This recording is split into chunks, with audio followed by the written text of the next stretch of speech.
Welcome to today's episode. We have very exciting guests today with us. If you guys would like to introduce yourself. Hi, I'm Adam Beck, independent consultant with BEC Consulting. Been doing this for about 25 years. So eager to hear more from this team and my colleagues, Teddy and Cozette. Go ahead, Teddy. Yeah. Hello, everyone. I'm Teddy Carroll. I am the founder and principal coach we're a training and coaching firm specializing in agile training, agile consulting, as well as lean and other frameworks and product management and coaching methodologies out there. Cozette, please. Yes, Cozette Robinson. I'm going to add 20 plus years to what Adam and Teddy have. And I am a small business owner, CYR Consulting, and we are a strategic consulting firm. And we help to optimize operations using agile methods to improve team efficiency, collaboration, and just overall business results. That's amazing. Well, thank you guys for hopping on today. I think we're going to have an amazing conversation. Now, for our audience members who are just tuning into the podcast for the first time, we are Stravix, a company that helps financial firms scale revenue and operate more efficiently. So if you want to learn how to take your business to the next level, make sure to stick around.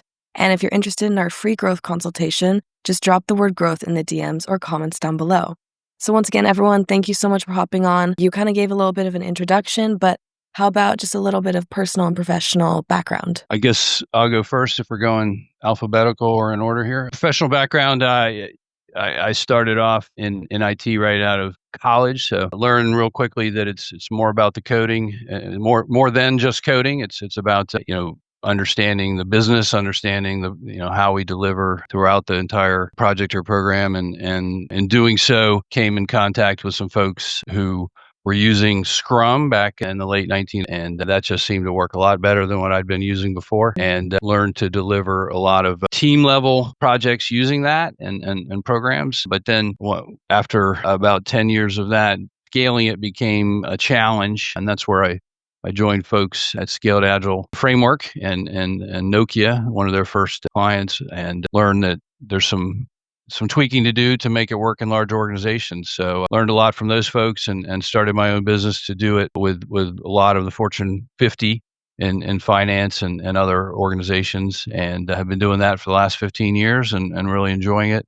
And everything from nonprofits and government to Wall Street banks and like I said, anyone who can use streamlining their IT organization, bottom up or top down, startups to large organizations. Agile just works, and been lucky enough to do it with Teddy, and more recently been introduced to Cozette, who's doing a great job in the manufacturing industry where a lot of this started. So I'm really eager to get back to our roots, because that's really where Lean Agile began, and that's where a lot of these frameworks originated. So I'll let Teddy give his background. Perfect. Okay. Yeah, I've been doing this for about 25, 26 years as well, just like Adam. But unlike Adam, this was my second career. I spent the majority of my 20s chasing after a filmmaking career, and came into software development in the late 90s when the internet became a big deal, and everybody was out there putting out websites and starting this new thing called web-based applications. And that's when and how I jumped into it. And because of my history as a storyteller, both as a writer and a filmmaker, I've always been attracted to the story that organizations are telling, not necessarily from a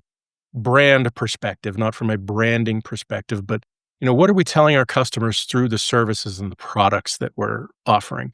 Not the picture we want to paint, but the one we actually are painting by what we're providing. And that naturally took me into trying to understand what the customer wanted from the products of the organizations that I was working with. And it didn't take very long for that to transfer into the story that the organizations were telling their teams in an effort to get these products and out the door. And I began to see a lot of disconnects between the way the teams wanted to work and the way the teams were being forced to work from their organizations. And also around this time, this was the whole blow up of Scrum and Agile in the late 90s, early 2000s. And this whole idea of Agile coaching started a few years after that by my good friend Lisa Atkins, put out the first book around Agile coaching back in the early 2000s. And I was like, yes, Yes, that's the thing. That's the thing.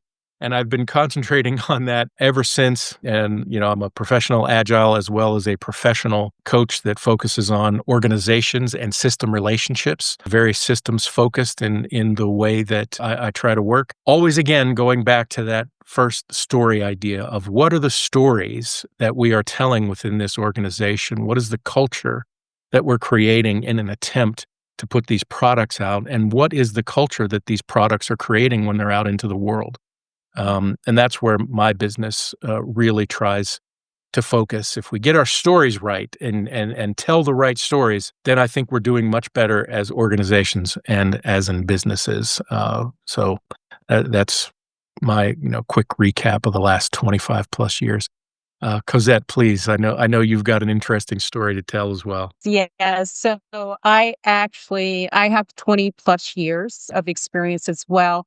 I actually started out with an accounting degree and worked for a financial company and worked in their cash operations. And they were moving from a paper based to an automated document management system. And I was tapped on the shoulder to help with the initiative, help implement the solution.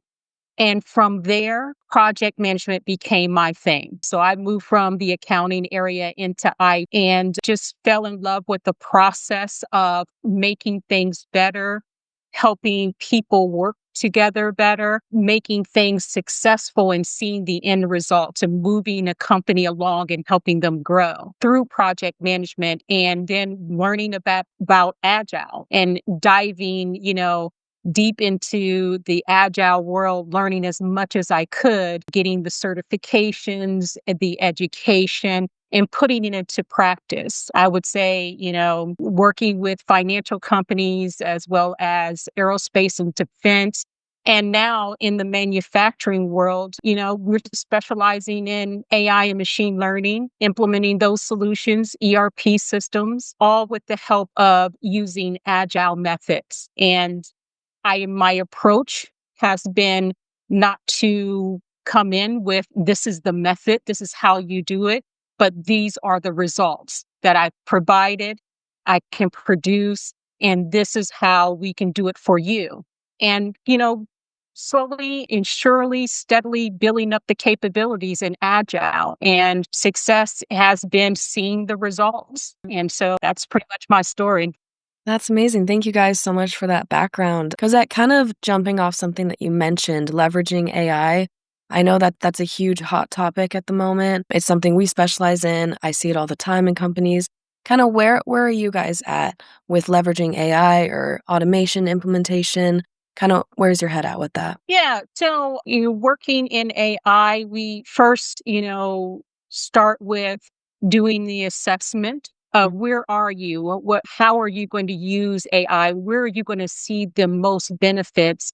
And in honing in on that. So we have templates, processes that we can implement for a client, as well as when they buy third-party SaaS solutions, AI-powered solutions, we understand the concept of how important it is to have the governance in place, and how important and often overlooked the data, the structure of the data. How clean is your data? How is data going to be used? So we really help clients understand the foundations of what's going to make their AI solutions better, and provide the education at all levels, from the team all the way to the executives, as part of our implementation services. Amazing. Any thoughts, Adam, Teddy? Go ahead, Teddy. Yeah, I think that Cosette nailed it. AI is the Wild West right now. Everybody's rushing to AI, whether it's a good idea or not. And we're seeing the same thing that happened in the early 2000s when everybody was rushing to the internet, whether it was a good idea or not at the time. A lot of people implemented a lot of bad practices for good ideas. And hopefully we have people like Cosette and other people that are out there certainly in the pure play AI world that are guiding people into context. And that's what it's about, right? It was about context 25 years ago when everybody was rushing around trying to get, cash in on the latest cash cow. It was context 5 years later when everybody was rushing to agile and you just need this framework and everything will be better. It's the same story. I mean, and I think we've heard it over and over again, and then not just in the last 25 years.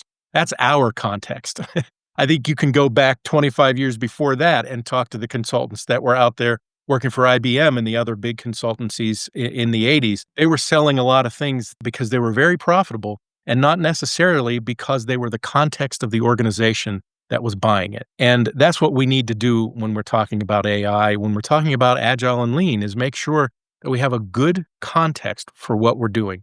Why do we want to do this in the first place? Are we strictly doing this to reduce our workforce and our expenditures? Or are we actually trying to do this because we're trying to create value? Because anybody can come in and cut people from staff. That does not take talent. That does not take skill. That takes an understanding of how to use Excel and say, oh, look, this column is much bigger than this one, so we need to remove things from this column. It takes context and it takes skill to come in and say, AI as a solution for this organization means A, B, and C, just like Cozette said. And that's hopefully what we're going to start getting to. I know that there are a lot of good players out there. I'm not casting a net on everybody, but I think we all know, even the AI people out there know that there are people out there just selling because the money is good right now. And I don't want to see, I mean, we're going to see it, and we're going to see the backlash. We're going to see the backfall from people moving away from AI for a short period of time. It's here to stay. It's not like it's a tool that the same way that the internet became a must-have. AI is a must-have as well. It's just a question of how are we going to use it? Are we going to use it as a tool, or are we going to use it, as the tool, as a hammer to hammer every single thing? Because as we know, when you only have one tool and that tool is a hammer, everything begins to look like a nail, and we have to try to avoid that. Yeah. Yeah, and I'll tag on here. These are all tools, and what you got to remember, what is your goal? And that brings me to, there's a book going back to manufacturing called The Goal. It is the Bible if you're a lean manufacturing person, by Eli Goldratt, called The Goal. And I'll summarize it.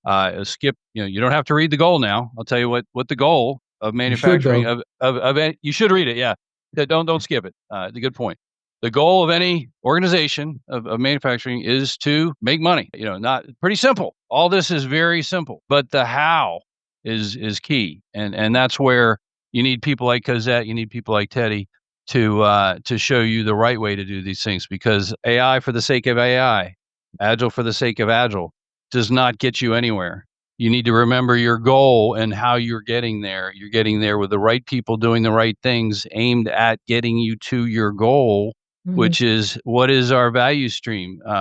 Cozette mentioned it. The value stream of all the people that touch your product along the way, that deliver it to that goal, to the customer that makes money, that's what you're optimizing. And if you don't know what your value stream is all the way to your goal, then you're running blind. But you should know this as an executive. You should walk in we just talked about this before coming on. As an executive, you should know lean and agile better than everyone in your whole organization. And that's when you hire a coach, when you hire people like us, you should be talking to them regularly about why it's so important to be lean and agile, because every automotive manufacturing firm now looks at lean as the way to build a car manufacturing plant. We have to be lean because it's the only way to manufacture a car right now. It's taken 70 years since Toyota invented it. And that's the way when you're going agile. The only way to deliver software, to do it right, to do it in the best, most optimized fashion, is agile. But not every executive knows that and knows all about how to do that. That's why you have Teddy and Cozette to help you. And AI, you need to know the value your people are bringing, what they're doing to get there. So, know your goal, read the book. Making money, that's easy. Well, it's easier said than done if you're not doing it right. So That's great. Thank you guys for your insights on that. Kind of just wrapping up a little bit here today. So if any of our audience members are kind of young entrepreneurs or just looking to even break into the business, I loved what you just said, Adam, but do you have any advice? Do you have any send-offs for them? Any insights? Our Our top coach here is Teddy. Teddy is he brings us along. I look to him for that career advice. Yeah. I'm here setting up organizations and moving them along. I'll optimize that because that's our business person, senior coach here. Teddy, what advice do you have for people coming along? I would say for anyone to never neglect the people. Despite the fact that American business is geared towards the shareholder, don't forget the people. And that means the people using the product. And, from a coach perspective, that definitely means the people who are building the product, whether it's manufacturing, whether it's software development, doesn't matter. We only make delightful products when we have delighted people, both delighted customers as well as delighted people who are building those products. And in that obvious chase for money, we can't forget that there were people and people-based systems that we are using in order to create that wealth. And we will be more sustainable. We will be less fragile. That's in these days and times, I don't even like to talk about agile. I like to talk about being less fragile. If something happens, are we going to break? Create less fragile organizations and less fragile people, and you will have a sustainable path to wealth. That's my advice. That's amazing. Thank you. And I should probably even say sending Cozette your resume might be a good start. She's going gangbusters over there. Is that too much unsolicited resume?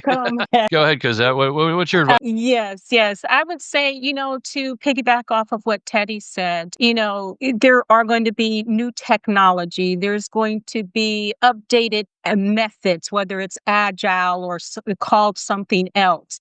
It is about the people. Part of my success as an entrepreneur is when I work with a client, I work with them. I am a partner with them. My consultants are in there and I'm in there and the organization, some of the folks in the organizations, the teams that we work with, they sometimes don't know we're consultants because we have that partnership. We look at building the teams. There are goals, that individuals have. There are skill sets that individuals have.